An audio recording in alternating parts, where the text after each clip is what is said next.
ज्यादातर बच्चों को पता ही नहीं होता कि हम उसको पढ़ना कहां से है। ठीक है, तो चलो अब इस सवाल का जवाब मैं आपको बहुत अच्छे तरीके से देता हूं, तो बहुत ध्यान से समझना, प्लान बनाते हैं और उसको अच्छे से नोट डाउन करना आपको। ठीक है, सो केमिस्ट्री को पढ़ना कहां से है, इस सवाल से पहले यह सवाल आता है और अपने आप को ये आपको मॉड्यूल करना है कि केमिस्ट्री में पार्ट कितने हैं। क्योंकि आप डिवाइड करके देखो, ह्यूमन माइंड, आप जब भी डिवाइड करके चीजों को याद करते हो ना, ह्यूमन माइंड आपको ज्यादा अच्छे तरीके से रिस्पॉन्ड करता है। तो पहले आप क्या करो, केमिस्ट्री को 3 पार्ट में हमें ऑलरेडी डिवाइडेड है, हमको सबको पता है। तो आप उसमें सबसे पहले inorganic chemistry, then organic chemistry, then physical chemistry. जैसे मैं बोलता हूं कि जो आपका नीट का पेपर आपके सामने आएगा, आपको बायो पहले सोल्व करनी है, फिर केमिस्ट्री सोल्व करनी है, फिर लास्ट में फिजिक्स सोल्व करनी है।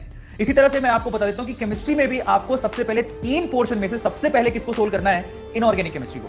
अब आपको पढ़ना भी उसी के मुताबिक है, इनऑर्गेनिक केमिस्ट्री सबसे पहले, फिर ऑर्गेनिक केमिस्ट्री और फिर फिजिकल केमिस्ट्री की तरफ अपने को जाना है। ठीक है, अब इनऑर्गेनिक, ऑर्गेनिक और फिजिकल केमिस्ट्री पर आ गए हम लोग, 3 पार्ट में हमने उसको डिवाइड कर दिया। अब इनऑर्गेनिक केमिस्ट्री की बात करते हैं। इनऑर्गेनिक केमिस्ट्री को सबसे पहले तो पढ़ना कहां से है और फिर क्या पढ़ना है। इनऑर्गेनिक केमिस्ट्री को आपको पढ़ना है एनसीईआरटी, इसके अलावा कोई बुक आपको लेने की जरूरत नहीं है। ओके, एनसीईआरटी को रीड आउट करो, इसके अलावा कोई बुक रेफर करने की जरूरत नहीं है। अब पढ़ने का तरीका क्या होगा, मैं आप सब बच्चों को बोलता हूं, एनसीईआरटी में जितने भी आपके इनऑर्गेनिक केमिस्ट्री के चैप्टर्स हैं, उनमें सबसे पहले और सबसे इंपॉर्टेंट चैप्टर है वो है केमिकल बॉन्डिंग, दूसरा वाला है इक्विलिब्रियम। ये दोनों ऐसे चैप्टर हैं जिसमें से सबसे ज्यादा सवाल पूछे जाते हैं।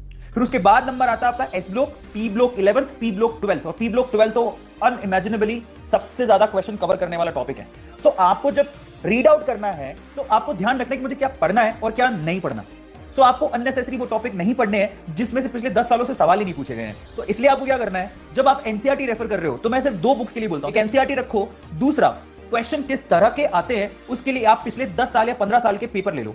मैं आप सबको कहूंगा कि क्योंकि अभी नीट, एम्स और जिपर मर्ज हो गया है, तो मैं आपसे कहूंगा कि पिछले 10 साल या 15 साल का एम्स का बुकलेट लेके आओ, उनके क्वेश्चन की प्रैक्टिस करो, क्योंकि वो आपको सबसे ज्यादा काम देगा।